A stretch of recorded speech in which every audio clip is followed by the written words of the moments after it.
Good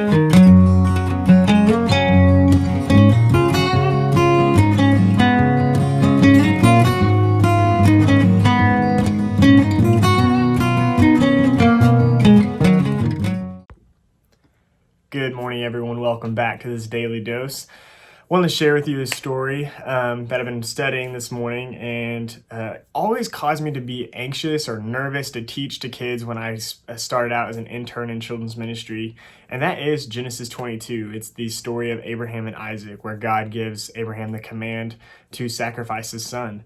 And it always caused me to really be nervous to expect what questions kids would ask when I would teach this story. And I was always surprised by their responses of how they've had opportunities to have unshakable faith, just like Abraham did. And it always just reminded me of childlike faith and how precious their faith can be and their point of view and the things that they can bring to the table.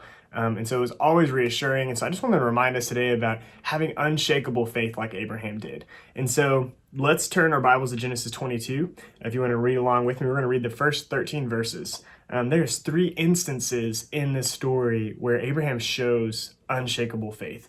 And so let's find those real quick. So in verse 1, it says this: "Sometime later, God tested Abraham. He said to him, 'Abraham.' And he said, 'Here I am,' he replied. Then God said, 'Take your son, your only son, whom you love, Isaac, and go to the region of Moriah. Sacrifice him there as a burnt offering on a mountain I will show you.' Early the next morning, Abraham got up and loaded his donkey. He took with him 2 of his servants and his son Isaac. When he had cut enough wood for the burnt offering, he set out for the place of God that he had told him." Verse 4, "On the 3rd day, Abraham looked up and saw the place in the distance. He said to his servants, 'Stay here with the donkey while I and the boy go over there. We will worship, then we will come back to you.'" Right there, his wording, "We will worship, and then we will come back to you." Usually, if someone is going to sacrifice someone, usually one person comes back. But Abraham knows he's having so much faith in God that he knows that God is going to provide and take care of both of them. So let's keep reading in verse 6. "Abraham took the wood for the burnt offering and placed it on his son Isaac, and he himself carried the fire and the knife. As the 2 of them went on together, Isaac spoke up and said to Father Abraham, 'Father?' 'Yes, my son,' Abraham replied. 'The fire and the wood are here,' Isaac said, 'but where is the lamb for the burnt offering?' Verse 8, "Abraham answered, 'God himself will provide the lamb for the burnt offering, my son.' And the 2 of them went on together." Right there, he's saying that God is going to provide. Abraham knows that God is going to provide a sacrifice in place of Isaac. That's how much faith he's having. And so let's see what happens next. In verse 9, when they reached the place God had told him about, Abraham built an altar there and arranged the wood on it. He bound his son Isaac and laid him on the altar on top of the wood.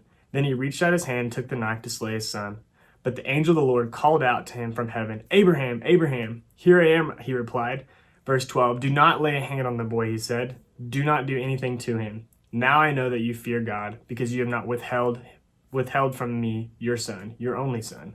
And then verse 13 says, "Abraham looked up, and there in the thicket he saw a ram caught by its horns. He went over to it and took the ram and sacrificed it as the burnt offering instead of his son."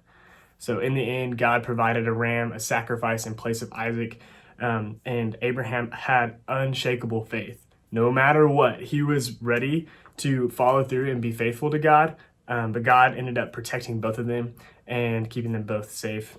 But what was important about that is that Abraham was promised by God to have many descendants that would number the stars, and then here's God telling him to sacrifice that promise that God just gave him. But Abraham, knowing that God is in control, put all of his faith in God and knew that everything was going to be okay. There's a quote from Don Wilkerson that says this: "You see, unshakable faith in the Lord causes hell to rage. Nothing poses a greater threat to Satan's kingdom than a Christian who is immovable in faith. Why? Because it is by faith and its released power that Satan's kingdom is subdued. By faith, righteousness is born and demonic fires are quenched. God's promises are obtained and the mouths of lions are shut."